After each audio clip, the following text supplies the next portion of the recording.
Hello my dear student, welcome to Radiant Classes. I am Ankit Kushwaha. आज मैं आपको class 7 का सेकंड चैप्टर पढ़ाएंगे जिसका नाम है फ्रैक्शन एंड डेसिमल। उसको पढ़ाने से पहले मैं आपको बेसिक इन्फॉर्मेशन ये दे दूं कि आपको मेरा व्हाट्सएप ग्रुप ज्वाइन करना है। ये दे रखा है व्हाट्सएप ग्रुप जिसका नाम है radiant classes run by Ankit sir. या आप ज्वाइन कर सकते हो टेलीग्राम ग्रुप, उसका भी नाम यही है, radiant classes run by Ankit sir. या तो आप स्कैन करके ज्वाइन भी कर सकते हो, क्यूआर दे रखा है, इसको आप स्कैन करिए और ज्वाइन कर लीजिए। चलिए तो फिर स्टार्ट करते हैं आगे क्लास। देखिए, चैप्टर का नाम है फ्रैक्शन एंड डेसिमल। ठीक है, तो देखिए आज का चैप्टर है फ्रैक्शन एंड डेसिमल। तो इस चैप्टर को हम पढ़ते हैं। समझिए, पहले सबसे पहले मैं आपको बताता हूँ फ्रैक्शन क्या, व्हाट इज फ्रैक्शन। ठीक है, फ्रैक्शन की बात करेंगे तो हम कह सकते हैं फ्रैक्शन एक ऐसा नंबर है जिसको हम पी अपॉन क्यू फॉर्म में लिख सकते हैं। ठीक है, किसमें, पी अपॉन क्यू फॉर्म में या ए अपॉन बी फॉर्म में।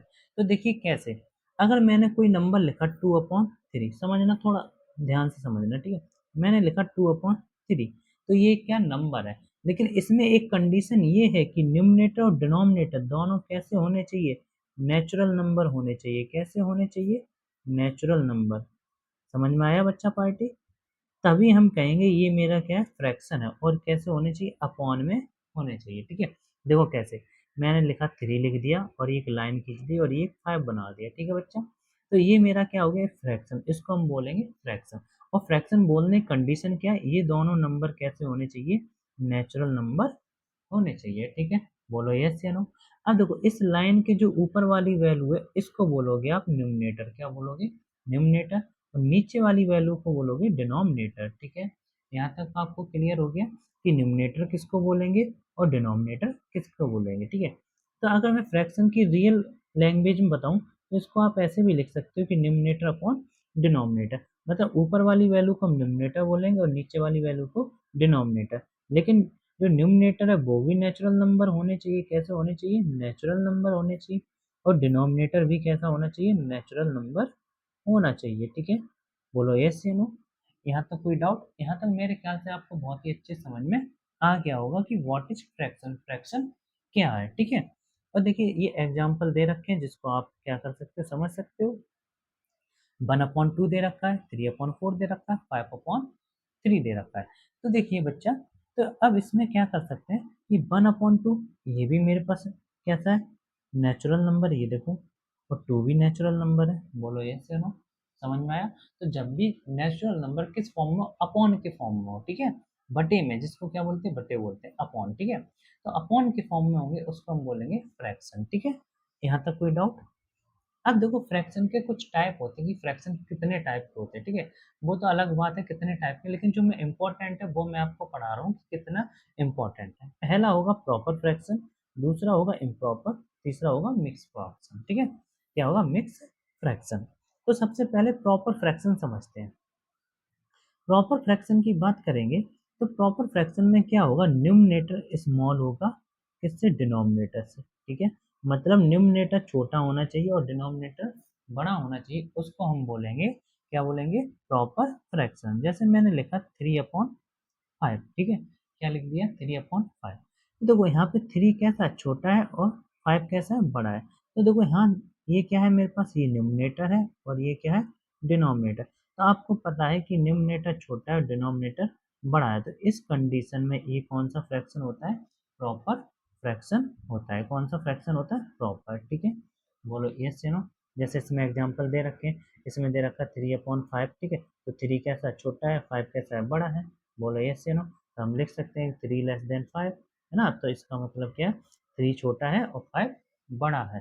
तो ये मेरा कैसा नंबर है, ये कैसा फ्रैक्शन है, सॉरी, ये मेरा फ्रैक्शन है प्रॉपर फ्रैक्शन। कैसा बच्चा पार्टी, प्रॉपर फ्रैक्शन। ठीक है, अब इम्प्रॉपर में क्या होता है, ठीक इसका उल्टा हो जाएगा, जस्ट अपोजिट। ठीक, कैसे, अब इसमें कंडीशन ये होगी कि न्यूमरेटर बड़ा होगा और डिनोमिनेटर छोटा होगा। इसको ऐसे भी लिख सकते हैं कि डिनोमिनेटर छोटा और न्यूमरेटर बड़ा। बोलो यस नो, इस ऐसे भी लिख सकते हैं। तो यहाँ पे जस्ट अपोजिट हो गया। अब देखना, मैंने लिखा 5/9। अब देखो बच्चा, अब यहाँ क्या दिख रहा, 5 छोटा है और 9 बड़ा है। तो ये बताओ प्रॉपर फ्रैक्शन है कि नहीं, ये प्रॉपर फ्रैक्शन है लेकिन इम्प्रॉपर नहीं है।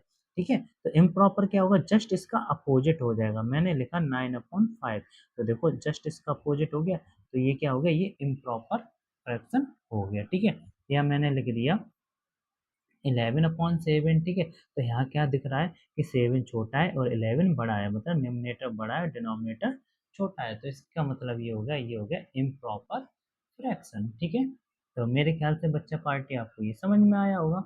अब देखो इम्प्रॉपर से ही मेरा क्या निकल के आएगा, मिक्स फ्रैक्शन निकल के आया। क्या आया, मिक्स फ्रैक्शन।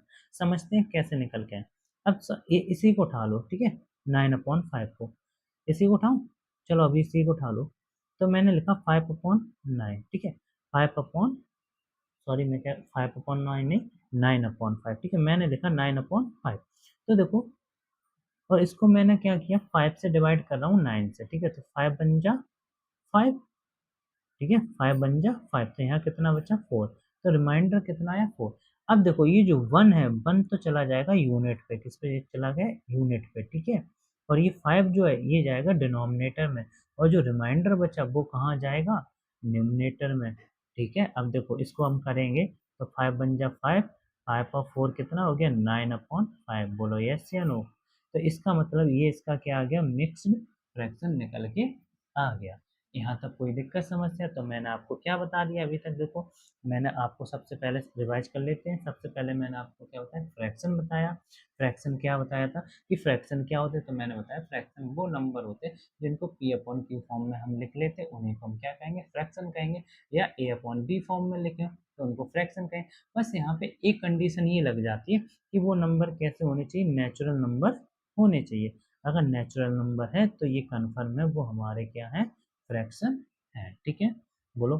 फिर मैंने आपको बताया कि प्रॉपर फ्रैक्शन, प्रॉपर फ्रैक्शन में मैंने आपको क्या बताया कि ऐसे नंबर जो क्या हो, न्यूमरेटर छोटा हो और डिनोमिनेटर बड़ा हो। ठीक है, जब भी ऐसा नंबर आ जाए कि न्यूमरेटर की जगह नंबर छोटा हो और डिनोमिनेटर की जगह नंबर बड़ा हो, ठीक है, तो उसको हम क्या बोलेंगे, इसको बोलेंगे प्रॉपर फ्रैक्शन। क्या बोलेंगे, प्रॉपर फ्रैक्शन। और इम्प्रॉपर जस्ट इसका क्या होगा, अपोजिट होगा। ठीक है, न्यूमरेटर बड़ा होगा, डिनोमिनेटर छोटा होगा, जैसे मैंने ये दे रखा है। ठीक है, न्यूमरेटर बड़ा है और डिनोमिनेटर छोटा है। बोलो यस या नो। और फिर मैंने आपको बताया कि इम्प्रॉपर से मेरा क्या जाएगा, मिक्स फ्रैक्शन में कैसे चेंज होता है, वो भी मैंने आपको बता दिया। ठीक है, और अब यहाँ पे एक चीज और समझ लो कि इम्प्रॉपर से हम किस में, सॉरी मैं बोल रहा हूँ कि मिक्स फ्रैक्शन से इम्प्रॉपर में कैसे जाओगे वो देखते हैं। देखो यहाँ एग्जाम्पल दे रखा है, इसमें आपको कुछ नहीं करना है, थोड़ा समझना है। 4 का मल्टीप्लाई 2 में किया, और जो रिजल्ट आया उसको मैंने ऐड कर दिया 1 में। किस में ऐड कर दिया, 1 में। जो मेरे पास ये किस पे था, न्यूमरेटर पे था वैल्यू। देखो कैसे समझना थोड़ा ध्यान से। तो मैंने क्या किया, मेरे पास वैल्यू दे रखी है 2 यूनिट 1/4। तो मैंने सबसे पहले क्या किया, 2 का मल्टीप्लाई 4 में कर दिया, 4 का मल्टीप्लाई 2 में, और इसमें +1 ऐड करना है, और नीचे 4। ठीक है, अब देखो 4 2 8 और +1 4, तो कितना आ गया, 9/4। ठीक है बच्चा, बताओ यही आंसर आ रहा है। तो आपको इसको इस तरीके से आप कर लोगे। ठीक है, मेरे ख्याल से आपको यहाँ तक बिल्कुल समझ में आ रहा है और बहुत ही मज़ा आ रहा होगा। तो अगर आपको क्लास अच्छी लग रही है तो आपको क्या करना है, कमेंट करना है एक प्यारा सा। ठीक है बच्चा पार्टी। चलिए आगे देखते हैं डेसिमल। अब देखो डेसिमल को थोड़ा समझ लेते हैं। ठीक है, अब समझो डेसिमल को किससे रिप्रेजेंट करेंगे, पॉइंट से करते हैं। किससे करते हैं, पॉइंट से। अब देखो पॉइंट के राइट हैंड साइड वैल्यू को बोलोगे डेसिमल पार्ट, और लेफ्ट हैंड साइड वैल्यू को बोलोगे होल पार्ट। ठीक है, ये समझ में आ गया होगा आपको। ठीक है, अब देखो ये मेरे यहाँ पे क्या है, ये मेरे पास डेसिमल है, ये क्या है, डेसिमल। ठीक है, पॉइंट है। पॉइंट के लेफ्ट हैंड साइड अगर आप जाओगे तो सारे के सारे हमने जो पढ़ रखा है, वंस, टेंस, 100,000, 10,000, लाख, 10 लाख, वैसे ही वैल्यू चलेगी। लेकिन राइट हैंड साइड पे जाओगे तब यहाँ पे अपॉन में आ जाएगा। 1/10 मतलब एक 1/10। ठीक है, 100 मतलब 1/100, 1000 मतलब 1/1000। ठीक है, अभी मैं इसकी वैल्यू बताऊंगा, इसको समझाऊंगा। देखो ये कितना लिखा है, 0.1 लिखा है, ये लिखा है 0.01 लिखा है, ये 0.001 लिखा है। ठीक है, तो आप क्या करोगे, 100 का वो 10 का डिवाइड 1 में करना तो ये वैल्यू निकल के आएगी, 100 का डिवाइड 1 में करोगे तो ये वैल्यू निकल के आएगी, 1000 का मल्टीप्लाई करोगे 1 में तो ये वैल्यू निकल के आएगी। ठीक है, तो अब देखो अगर मैं पॉइंट वन को 1/10 लिख दूं तब भी सही है, अगर मैं 0.01 को 1/100 लिख दूं तब भी ये सही है, ठीक है। और मैं 0.001 को अगर 1/1000 लिख दें तब भी ये वैल्यू सही है। इसको आप ये लिख सकते हो और इसको ये लिख सकते हो, ठीक है। अब चलिए आगे आते हैं, ठीक है। अब समझते हैं, सबसे पहले आपको इसको लिखना सीखना है, ठीक है, कैसे। अब लिखना कैसे है वो समझते हैं, ठीक है। अगर मैं बात करूं, मैंने लिख यही वैल्यू उठा लो 857.46, ठीक है। तो ये क्या है, ये वंस है, ये क्या टेंस है, ये क्या है 100, ये क्या है 1/10, ये क्या है 100, ठीक है। तो इसको अभी जब एक्सपेंडेड फॉर्म में लिखे ना तो बहुत इंपॉर्टेंट है, देखो कैसे। जैसे ये मुझे दे रखा है, समझना इसको कैसे दे रखा है। ये देखो, लेफ्ट हैंड साइड जाओगे तो वन से टेंस 100,000, ठीक है। तो ये कितना आ गया 7 × 1000, 4 × 100, देखो वंस टेंस 100 पे तो 100 आ गया, टेंस पे तो ये टेंस आ गया, ठीक है, ये वंस पे तो ये वन आ गया, ठीक है। अब प्लस लगाओगे, ठीक है, प्लस लगाते हैं क्योंकि एक्सपेंडेड फॉर्म है, ठीक है। टू, अब देखो ये क्या टू है, अगर मैं ये इसको ऐसे लिखूँ, बिल्कुल टू को समझना, मैंने लिखा 0.2 लिख लिया, ठीक है। अगर मैं इसमें वन का मल्टीप्लाई कर दूं तो किसी कोई दिक्कत नहीं सर, करो मुझे क्या दिक्कत होगी, ठीक है। तो अगर आपको दिक्कत नहीं है तो मैं इसको ऐसे लिख सकता हूँ, क्या क्या कि 0.1 × 2, वो कहोगे सर बिल्कुल लिख सकते, क्यों लिख सकते, क्योंकि इसका मल्टीप्लाई करोगे तो आंसर आएगा 0.2 ही आंसर निकल के आएगा। तो आप कहोगे ठीक है सर मुझे कोई दिक्कत नहीं। अब मुझे इससे बेनिफिट क्या मिल गया, मेरे पास 0.1 है, तो मैंने अभी आपको पढ़ाया 0.1 को क्या लिख सकते हैं 1/10, तो वही तो किया इसने, ये क्या किया 1/10 का मल्टीप्लाई किया, यहाँ पे 1/100, यहाँ पे 1/1000 का, ठीक है। बोलो यस या नो, यहाँ तक आपको समझ में आ गया होगा। अगर इसको मैं और सिंपली वे में लिखूँ तो ये आएगा 7000 plus 400 plus 60 plus 8 plus 2/10 plus 0/100 plus 5/1000, ठीक है बच्चा पार्टी। तो ये मेरा क्या आ गया, ये आ गया आंसर, ठीक है। तो देखो अब मैं इसको, अब आगे चलते हैं, अब आपको पढ़ाएंगे 2.4 एक्सरसाइज। यहाँ तक मैंने आपको बेसिक सारे क्लियर करवा दिए हैं, ठीक है। तो आगे चलते हैं अब। तो अगर आपको बच्चा लोग कोई भी प्रॉब्लम है तो आपको क्या करना है, कमेंट बॉक्स में आपको बताना है कि सर मुझे यहाँ प्रॉब्लम आ रही है, ये दिक्कत आ रही है, तो मैं उसको समझा सकता हूँ, एक्सप्लेन कर दूंगा, ठीक है। तो कोई दिक्कत समस्या आप मुझे बता सकते हो, ठीक है। लेकिन आपको व्हाट्सएप ग्रुप भी ज्वाइन करना है। चलिए तो अब हम लगाते हैं क्वेश्चनों को, देखते हैं क्वेश्चन कैसे बनते हैं जो मैंने अभी तक पढ़ा है बेसिक। देखो मैंने पहले आपको क्या किया, कॉन्सेप्ट पढ़ाया, ठीक है। कॉन्सेप्ट के बाद अब मैं क्या क्या करूंगा, अब आपको क्वेश्चन लगवाऊंगा, ठीक है। तो अब देखते हैं क्वेश्चन कैसे बनते हैं। अब देखो इस क्वेश्चन को लगाने के मैं दो तीन तरीके बता दूंगा अभी आपको। आप कहोगे वाह सर मजा आ गया, देखो कैसे। पहले तो बिल्कुल बेसिक समझते हैं कि इसको कैसे लगाते हैं, फिर आपको बता देंगे बिल्कुल शॉर्ट में कैसे करना है, ठीक है। तो देखो पहला क्वेश्चन है, अरे ये क्या हो रहा है, अच्छा वो स्क्वायर वाला लगा है, वो रेक्टेंगल वाला है। तो देखो एक पहला क्वेश्चन कह रहा है कि 3.5 × 10, ये मेरे पास गिवन है, ठीक है।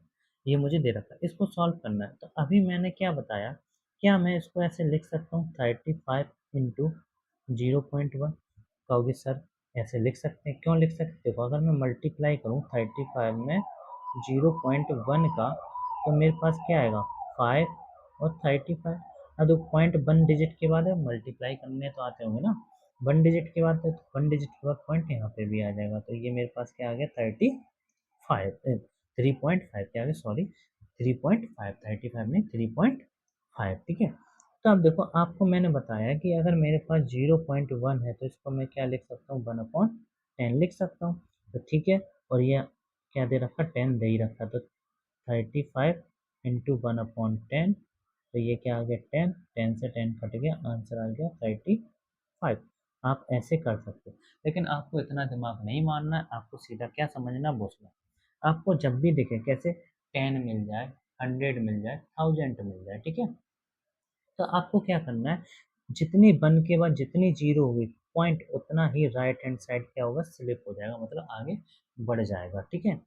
तो आगे बढ़ जाएगा तो कैसे, जैसे मैंने देखो ये लिखा 3.5 है, तो 10 है तो पॉइंट वन डिजिट आएगा, तो ये आएगा 3.35 पॉइंट, ठीक है। तो यहाँ जीरो, पॉइंट के बाद जीरो की कोई वैल्यू नहीं होती है, तो यही आंसर आ गया 35।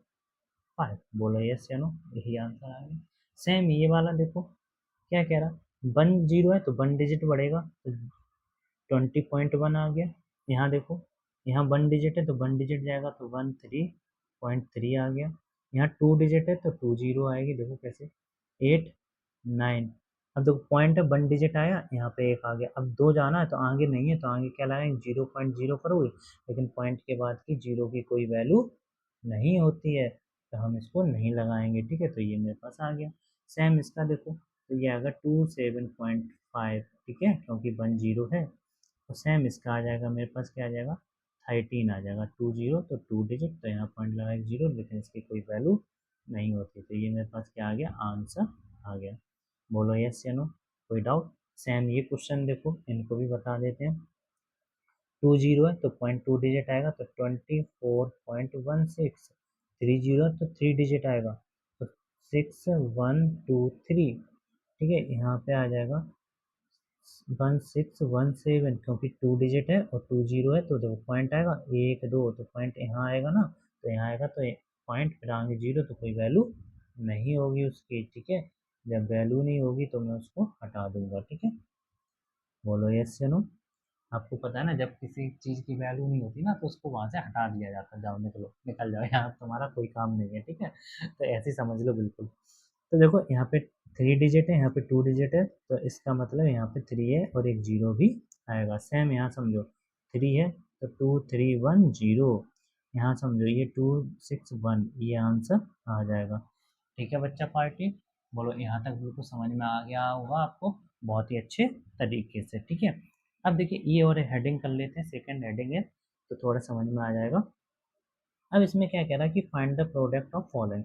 ये जो प्रोडक्ट दे रखा है, इसको मुझे क्या करना है, सॉल्व करना है। नीचे जो क्वेश्चन दे रखे हैं, इनको प्रोडक्ट करना है, क्या करना है, प्रोडक्ट करना है। तो देखो अभी मैंने आपको बताया था प्रोडक्ट करना। देखो 1.5 × 9 है, तो आप ऐसे करो बिल्कुल सिंपल से, ये लिख लिया मैंने, ठीक है। अब देखो 9 5 जा कितना होता है, 45। तो 45 की कितनी आएगी, 5 4 कैरी, तो 9 बन जा 9। तो 9 और 4 कितना हो जाएगा, 13, तो आंसर आ गया 135। लेकिन अभी इसको बिल्कुल सही नहीं बोलेंगे, क्योंकि पॉइंट है, तो पॉइंट कहाँ है, 1 डिजिट है, तो पॉइंट की 1 डिजिट, तो आंसर आएगा मेरा 13.5, ठीक है। सेम इसको भी करना है। देखो 1.3 × 7, तो 7 3 जा 21, 21 की 1 2 कैरी, 7 1 जा 7, 7 और 2 कितना हो गया, 9, कितना हो गया 9, तो ये 91, लेकिन पॉइंट कितने डिजिट बाद, 1 डिजिट बात है, ठीक है। तो ये आ गया 1 डिजिट, तो ये आ गया 9.5, ठीक है बच्चा पार्टी। तो मेरे ख्याल से आपको ये चीज़ें बहुत अच्छे समझ में आई होंगी। अब देखो, अब आपका काम क्या है, मैं आपको कुछ होमवर्क दे रहा हूँ, ठीक है। आपको ये घर से कर कर लाना, ठीक है। ये क्या है, आपका होमवर्क है, क्या है, होमवर्क, ठीक है। ये आपको करना है और मैं चेक करूँगा, ठीक है। वो आपको पता है मैं कैसे चेक कर लूँगा ना, स्कूल में भी चेक कर लूँगा, तो आप इसको बिल्कुल अच्छे से करके लाना, ठीक है। जो क्वेश्चन नहीं आए वो आप हमसे कमेंट में पूछिए, मैं उनका सॉल्यूशन दूंगा बिल्कुल, एक प्रॉपर वीडियो बना के। फिर जब मैं नेक्स्ट लेक्चर लूँगा ना, उसमें मैं ये जो HW मैंने दे रखा ना, होमवर्क दे रखा है, इसका पूरा मैं सॉल्यूशन आपको दे दूंगा, कैसे करना है, क्या करना है, ठीक है। तो मेरे प्यारे बच्चे लोग, मेरे ख्याल से आपको बहुत अच्छे समझ में आया होगा, और मेरी क्लास आपको बहुत अच्छी लगी होगी, ठीक है। तो आपको क्या करना है, एक प्यारा सा कमेंट करना है, और आपको वीडियो क्या करना है, लाइक करना है, और चैनल को सब्सक्राइब करना है, और ज़्यादा से ज़्यादा शेयर करना है, ठीक है। तो ठीक है माय डियर स्टूडेंट, मिलते हैं आपको नेक्स्ट क्लास में, तब तक के लिए टाटा बाय बाय।